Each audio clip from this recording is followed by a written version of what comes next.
جو یسوع کے پاک دل کی عید کے موقع پر اس کے پاک دل کی عقیدت اور محبت میں یہاں پر حاضر ہے تاکہ اپنے ایمانی جذبے سے اس عید کو منائیں اور اس محبت کا جواب جو خدا نے آپ سے رکھی اس محبت کا جواب اپنی پرستش سے دیں۔ آپ سب کو آج کی عید بہت بہت مبارک ہو۔ آج اس خاص دن کے موقع پر ہم ان تلاوتوں کی روشنی میں جو ہم نے سنی ہے آج کی عید کے پیغام کو سمجھنے کی کوشش کریں گے اور ہماری ذمہ داریوں کو جو اس عید کے ساتھ ہم سب بپتسمہ یافتوں پر لاگو ہوتی ہے ان کو بھی سمجھنے کی کوشش کریں گے۔ دراصل اس عید جو کہ محبت کی داستان ہے، اس عید کا مقصد یہی ہے کہ محبت جو باپ سے شروع ہوئی اور محبت جو بیٹے کی زندگی میں تکمیل کو پہنچی وہ آپ کے اور میرے ذریعے سے کلیسیا میں سرایت کر کے ہمیشہ جاری رہے۔ تو آج ہم اس محبت کو یاد کرتے ہیں آج کی تلاوتوں کی روشنی میں۔ ہم سب نے سنا ہے خدا محبت ہے اور خدا ہمیں محبت کرتا ہے، یہ ہمارا ایمان بھی ہے اور یہ ہمارے تجربات بھی ہیں۔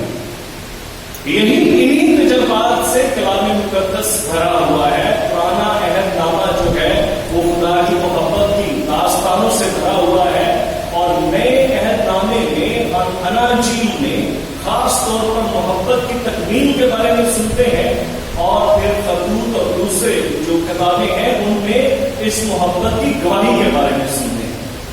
تو آج سمجھتے ہیں کہ خدا کی محبت کیا ہے۔ یہ بنی اسرائیل کا تجربہ رہا کہ خدا انہیں پیار کرتا ہے۔ خدا نے انہیں ایک قوم بنایا اور قوم بنا کر انہیں برکت دی۔ ان کے زندگی میں قوم کی حیثیت سے جو مشکل تجربات ہوئے خدا نے ان تجربات میں بھی انہیں اپنی خدائی کا احساس دلایا، انہیں یہ محسوس کروایا کہ وہ ان کے ساتھ ہے۔ 40 سال تک ان کو بیابان میں من کیا، پھر ان کی روحانی اور ایمانی ضرورتوں کو پورا کرنے کے لیے اس نے اپنے پیغمبر بھیجے تاکہ یہ خدا کے ساتھ جڑے رہے۔ اور تقاضا یہ تھا کہ خدا جو یہوہ جو اپنے لوگوں کو پیار کرتا ہے اس کے لوگ، اس کی چنیدہ پاک قوم اس کا جواب بھی محبت سے دے۔ تو شاید قوم کے تجربات میں یا قوم کی ترجیحات میں کچھ کمی ہو گئی، کچھ تبدیلی ہو گئی اور محبت پھیکی پڑ گئی۔ اسی لیے آج ہم نے سنا ہے کہ پہلی تلاوت میں کہ خدا جو ہے وہ کہہ رہا ہے کہ میں تمہارے دلوں کے اندر سے، تمہارے جسم کے اندر سے پتھر کا دل نکال لوں گا اور تمہیں گوشت کا دل دوں گا۔ اب پتھر کے دل کا مقصد یہ ہے کہ یہاں زندگی نہیں ہے، یہاں جذبات نہیں ہے، جذبات ٹھنڈے پڑ گئے ہیں، یہاں محبت ابھی نہیں ہے اور محبت کی جو بھی شکلیں ہیں وہ بھی شاید نہیں ہے۔ تو خدا یہ تقاضا کر رہا ہے اور یہ کہہ رہا ہے کہ میں ان کے دلوں میں احساس دوبارہ جگاؤں گا۔ اب شریعت میں پہلے ہی بنی اسرائیل کو یہ حکم دیا گیا تھا کہ تو خداوند اپنے خدا کو اپنے سارے دل سے، اپنی ساری عقل سے اور اپنی ساری جان سے پیار کر، اور یہ تقاضا تھا کہ اس کے لوگوں کی ترجیح جو ہے وہ خدا رہے، ان کا یہوہ رہے۔ لیکن اس ترجیح کو شاید لوگ سمجھ نہ سکے، اس ترجیح کو لوگ شاید اپنی زندگی کا مقصد نہ بنا سکے۔ تو پھر آگے بھی جب یہ سلسلہ چلتا رہا کسی نے یسوع مسیح سے پوچھا کہ سب سے بڑا حکم کون سا ہے؟ تو یسوع نے سے کہا کہ سب سے بڑا حکم یہ ہے کہ تو خداوند اپنے خدا کو اپنے سارے دل سے، اپنی ساری جان سے، اپنی ساری عقل سے پیار کر اور اپنے پڑوسی کو بھی اپنی مانند پیار کر۔ اب یہاں محبت کا ایک نیا سلسلہ شروع ہو گیا، ایک نئی سمجھ شروع ہو گئی، کیونکہ یسوع مسیح نے بتا دیا کہ جس طرح باپ نے آپ سے محبت رکھی ہے آپ نے آسمان پر بھی اپنی اس محبت کو قائم رکھنا ہے، اور جو محبت خدا نے آپ سے کی ہے اس محبت کو انسانوں کے ساتھ بھی آپ نے جینا کے لیے ایک دل چاہیے، ایک دل میں ایک جذبہ چاہیے. آپ اگر آج خدا یسوع مسیح کی تصویر دیکھیں، اس دل کے اوپر ایک آگ ہے، اور یہ آگ علامتی طور پر ہے، کیونکہ یہ آگ وہ محبت ہے، وہ جنون ہے جس کی وجہ سے یسوع مسیح نے وہ زندگی بسر کی جس میں اس نے باپ کی محبت میں بھی کوئی کمی نہیں چھوڑی اور انسانوں کی ہمسائے کی محبت میں بھی کوئی کمی نہیں چھوڑی. خدا کا بیٹا ہے، ہماری خاطر ایسا روپ اختیار کر لیتا ہے جہاں باپ کی حلیمی کے ساتھ اس دنیا میں آتا ہے اور باپ کی وفاداری میں اور باپ کی محبت میں زندگی بسر کرتا ہے. خدا کا بیٹا تھا اور ہمیں کوئی ڈی این اے نہیں چاہیے یہ ثابت کرنے کے لیے کہ یسوع مسیح خدا کا بیٹا تھا. یسوع مسیح کی اپنی فطرت، اس کا اختیار، اس کی قدرت، اس کے کام اس بات کی گواہی ہے کہ وہ خدا کا بیٹا ہے. لہذا جس محبت سے خدا نے دنیا کو پیار کیا تھا، یسوع نے بھی اسی محبت سے دنیا کو پیار کیا. آپ اس کی زندگی پر غور کریں، وہ کتنا طاقتور تھا، کیا اختیار تھا اس کے پاس. جب وہ بولتا تھا تو لوگ کہتے تھے یہ اختیار سے بولتا ہے. جب وہ کسی کو چھو لیتا تھا تو وہ شفا پاتے تھے اور لوگوں کا ایمان بن گیا. آپ کو یاد ہے اس عورت کا واقعہ، جب اس نے کہا اگر اس کی پوشاک کو میں چھو ہی لوں گی تو شفا پاؤں. اس کے پاس اختیار تھا گناہوں کی معافی کا. اس کے پاس ایک قدرت تھی کہ وہ مردوں کو زندہ کر دیتا تھا. اس کے پاس قدرت تھی کہ وہ لوگوں کی زندگیوں کو مکمل کر دیتا تھا. اب یہ اتنا طاقتور شخص ایک زندگی میں فیصلہ کرتا ہے کہ وہ جب آئے گا تو اپنی زندگی کو ان کے لیے جیے گا جن کی ترجیح دوسرے لوگ نہیں رہے. یعنی لوکا کی انجیل اس کے 4 باب میں اس نے بتا دیا کہ اس کی زندگی کا مقصد کیا ہے.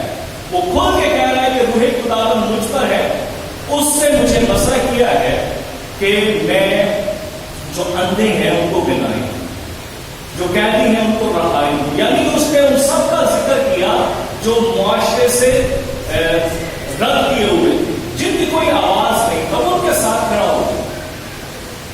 اور اتنے اختیار کے ساتھ، اس نے اتنی قدرت کے ساتھ اس نے اپنے معجزوں سے اپنی فکر اور اپنی محبت جو ہے وہ اپنے لوگوں کے لیے دکھائی. وہی فکر جو آج ہم نے پہلی تلاوت میں سنی ہے، جو خدا کہہ رہا ہے کہ میں اپنی بھیڑوں کو اکٹھا کروں گا اور ان کو چراگاہوں میں لے کر جاؤں گا. یعنی وہ ان کو راحت کی ندیوں کے پاس لے کے جائے گا، وہ ان کو آرام جو ہے وہ دے گا. ایک فکر ہے، ایک محبت ہے جس کے تحت خدا یہ کہہ رہا ہے. اسی محبت اور فکر میں یسوع نے اپنی زندگی بسر کی اور اسی محبت اور فکر میں اس نے اپنا آپ دنیا کے لیے دے دیا، جو آج ہم دوسری تلاوت میں سنتے ہیں. آپ کو جاننا ہے کہ خدا کی نظر میں آپ کی قدر کیا ہے، آپ کی قدر کیا ہے. تو دوسری تلاوت کے کانٹیکسٹ میں اس کے پس منظر میں اپنی زندگیوں کی قدر اس طرح سے سمجھیں کہ آپ وہ شخص ہیں جس کے لیے خدا اپنا بیٹا جو ہے قربان کر رہا ہے. خدا کا اکلوتا بیٹا قربان کر رہا ہے. یوحنا کی انجیل اس کے 3 باب اس کی 16ویں آیت میں ہم پڑھتے ہیں کہ خدا نے دنیا سے ایسا پیار کیا کہ اس نے اپنا اکلوتا بیٹا بخش دیا تاکہ جو کوئی اس کا ایمان لائے ہلاک نہ ہو بلکہ ہمیشہ کی زندگی پائے. اب وہ جو ایمان لائیں گے ان کو ہمیشہ کی زندگی ان کے اپنے کاموں سے نہیں ملے گی بلکہ اس فضل سے ملے گی جو یسوع مسیح میں ہے اور اس قربانی سے ملے گی جو خدا جو ہے اپنے بیٹے کی قربانی ادا کرتا ہے. اسی لیے صلیب جو ہے وہ محبت کی بہترین داستان ہے. یہ صلیب جو ہماری کیا کہتے ہیں پہچان ہے، ہماری علامت ہے، ہماری شناخت ہے، ہمارا فخر ہے. مقدس پولس کے الفاظ میں یہ ہماری یسوع مسیح کی جو محبت ہے اس کی اولین کیا کہتے ہیں بہترین شکل علامت ہے.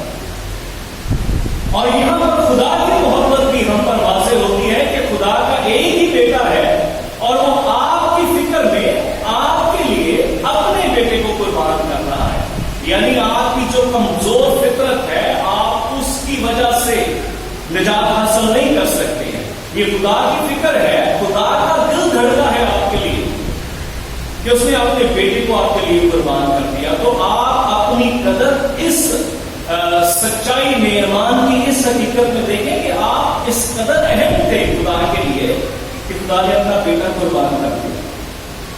آپ جب بیٹے نے وہ جس باپ سے نکلا ہے، جس باپ کا وہ روح ہے، اگر باپ کی محبت میں کوئی کمی نہیں رہی تو بیٹے کی محبت میں بھی کوئی کمی نہیں۔ اس نے صلیب پر مرتے دم تک اپنے آپ کو باپ کی وفاداری میں دیا ہے۔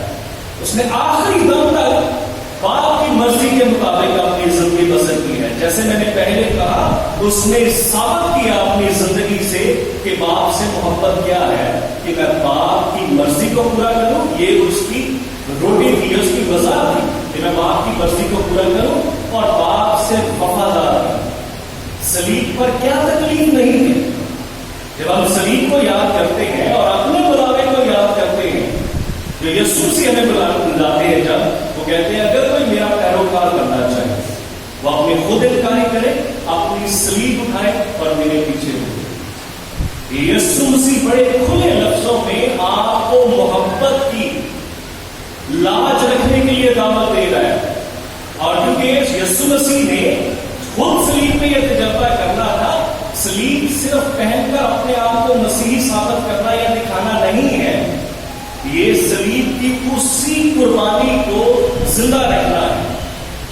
صلیب پر سسکیاں ہیں یسوع مسیح کی، اس کی چیخوں پکار ہے، اس کی بے بسی ہے، اس کی ماں نیچے کھڑی ہے، وہ کچھ نہیں کر سکتی، وہ اوپر لڑکا ہوا وہ کچھ نہیں کر سکتا، ایک بے بسی کا عالم ہے۔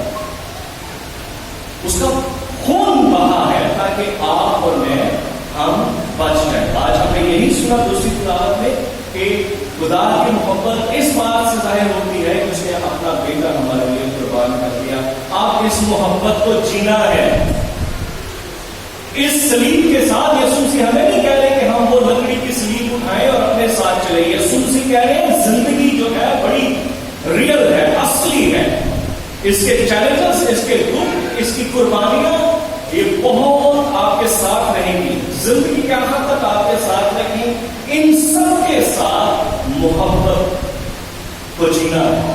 جس طرح یسوع نے دکھ میں، تکلیف میں محبت کو کاملیت تک پہنچایا، ہم اپنی زندگی میں، ہماری زندگی میں کوئی پریشانی آئے، دکھ آئے، ہم نے خدا کی اور انسانوں کی محبت کو نہیں چھوڑی، کیونکہ یسوع مسیح ہمیں اپنی تعلیم سے یہ بتا دیتے ہیں کہ اگر آپ نے مجھ سے محبت کرنی ہے تو کیسے کرنی ہے۔ یاد ہے متی کی انجیل 25ویں باب میں جب قیامت کا ذکر ہے کہ قیامت کے روز یسوع مسیح کیا کریں گے، وہ بھیڑوں کو بکریوں سے جدا کریں گے، اور پھر وہ لوگوں سے کہیں گے کہ تم ایک جو دائیں طرف ہو کے میرے پاس سے دور چلے جاؤ، کیونکہ جب میں بھوکا تھا، جب میں ننگا تھا، جب میں بیمار تھا، جب قید میں تھا، جب پردیسی تھا، یا اس طرح کا کوئی بھی روح تھا، تم نے میری خاطرداری نہ کی۔ اور لوگ پوچھیں گے اے خداوند کب؟ اور پھر دوسرے واقعے میں کہ اے میرے باپ کے مبارک لوگوں آؤ، کیونکہ جب میں ننگا تھا، جب بھوکا تھا، جب پیاسا تھا، جب قید میں تھا، جب بیمار تھا، آپ میرے پاس آئے۔ پھر جو آپ سوال پوچھیں گے اے خداوند کا، یسوع مسیح ان سے کہے گا اگر تم نے ان چھوٹوں کے ساتھ کیا تو میرے بھی ساتھ کیا۔ یعنی آپ کلیسیا نے مسیح کے پیار کو اگر جینا ہے تو اپنے ارد گرد دیکھیں، نہ صرف اپنے رشتہ داروں میں، ان لوگوں میں جو آپ کو عزیز ہیں، بلکہ وہ سب جو اس کا بدن ہے، یعنی کلیسیا۔ بہت کچھ آئے گا جو قربان کرنا پڑے گا، بہت سارے لوگوں کی باتیں جو ہیں وہ ہمارے دل کو چیر دیتی ہیں، ہم وہ یاد رکھتے ہیں اور اپنے تعلق کو منہدم کر لیتے ہیں، کبھی کبھی ہمارے تعلقات ختم ہو جاتے ہیں۔ اس ایگو کو، اس انا کو ختم کرنا پڑے گا اگر یسوع کے دل کے جنون کو جینا ہے، اور دوسرے کو ایسے ہی پیار کرنا پڑے گا جیسے میں اپنے آپ کو۔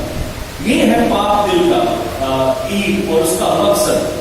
ہم میں سے بہت سارے لوگوں کا یہ ڈیووشن، ہم یسوع کے پاک دل کا مدینہ کرتے ہیں، دعائیں کرتے ہیں۔ میں ذاتی طور پر کچھ کائنوں کو جانتا ہوں، کچھ لوگوں کو